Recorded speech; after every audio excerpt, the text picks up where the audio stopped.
Bonjour à tous, on se retrouve dans cette vidéo pour apprendre à faire un porte-clés pour la Saint-Valentin. Donc je l'ai monté en porte-clés mais vous pouvez tout à fait le faire en collier.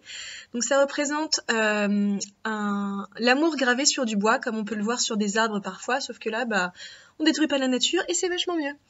Donc je vous conseille de regarder cette vidéo en entier puisqu'il y aura une surprise dans cette vidéo, donc j'espère que vous serez attentifs.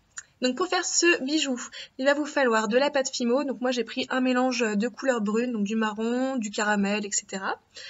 Il va vous falloir vos outils de modelage, des pastels secs ainsi que des pinceaux, et enfin une tige à œil. On va commencer par mélanger nos marrons ensemble pour former une nouvelle teinte. Comme ça sera un petit peu unique, vous n'aurez pas une couleur spécifique Fimo, ça sera votre mélange à vous. Ensuite, on va venir aplatir au rouleau notre marron et on va pouvoir commencer à faire notre motif bois. Donc c'est vraiment très simple, on va venir faire des rayures sur la pâte avec un outil pointu et avec notre petit pinceau à poil dur, on va venir texturer un peu le tout. Et là, vous voyez, je creuse un peu pour faire une imitation bois qui soit un petit peu plus réaliste. Ensuite, je viens écrire I love you sur ma pâte. Donc là pour l'instant je mets juste la marque des lettres et ensuite je vais venir creuser. Donc là j'ai fini d'écrire mon message et ensuite avec un Dotting Tools, je viens vraiment appuyer sur la pâte pour la creuser véritablement. Donc vous voyez, on voit à travers mon plan de travail, je veux vraiment que ça soit creux. Donc on fait ça sur tout notre message.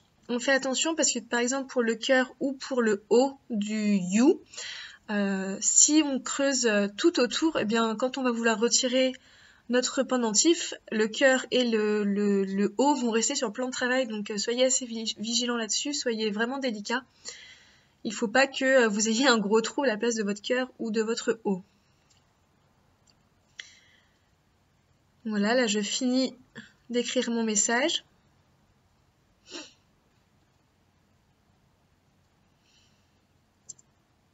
Je retexture un petit peu le tout parce que j'ai un peu abîmé. Je remets des petites marques sur mon bois. Je refais des petits trous pour marquer le bois. Et ensuite, je vais venir retailler autour de mon message en fait, puisque je vais maintenant lui donner la forme du pendentif que je veux. Donc moi je décide de faire un ovale tout simple, mais vous pouvez très bien faire un cœur ou un rond. C'est vous qui voyez. Donc là, je découpe tout autour. Je retire le surplus et je viens aplatir un petit peu lisser les bords. Je recreuse un peu mes lettres qui se sont peut-être un peu déformées. Je viens retirer le tout, je nettoie. Ensuite, je vais prendre la pâte crème ou blanche, comme vous voulez, et je viens positionner mon clou à œil dessus. Voilà, je place pour voir comment ça fait, tout va bien. Je mets une goutte de Fimo liquide que j'aplatis et que j'aplatis au doigt. Et ensuite, je viens mettre par-dessus mon pendentif pour bien sceller le tout. Donc, je recreuse un peu mes lettres. Je viens aplatir le bord pour que ça soit un peu plus lisse et que ça soit pas une démarcation au cutter. Et une fois que c'est fait, je viens donc retravailler mes lettres et ensuite je vais retravailler l'effet bois et je viens retirer bien sûr l'excédent de pâte beige qui est en dessous. Donc voilà, je retire le tout, j'aplatis bien sur les côtés, que ce soit assez lisse et je viens retravailler le bois. Donc je reviens mettre des petites éraflures bien partout. Je retexture avec mon pinceau à poil dur. Je recreuse un peu par endroits et je viens faire des marques sur les bords, faire comme si c'était du vieux bois ou en tout cas quelque chose qui soit pas tout lisse et pas tout net.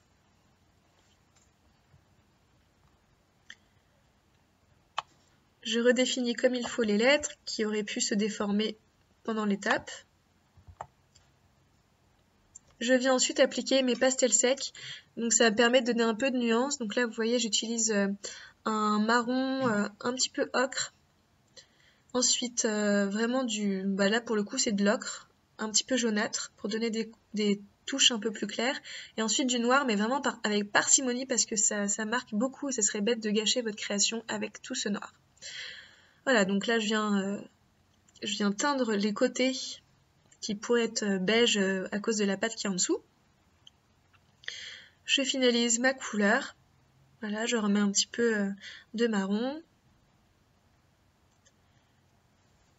Je recreuse mes lettres comme il faut.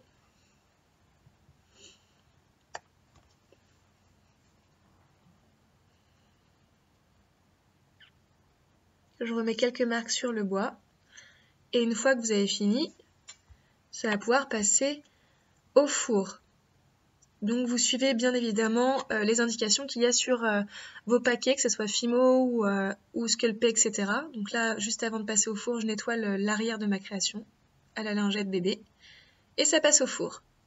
Une fois que c'est fait, je décide de rajouter une petite touche de couleur avec du doré, mais avec vraiment une très petite touche. Vous voyez, j'utilise un pinceau super fin et je viens en fait marquer les lettres en mettant du doré à l'intérieur.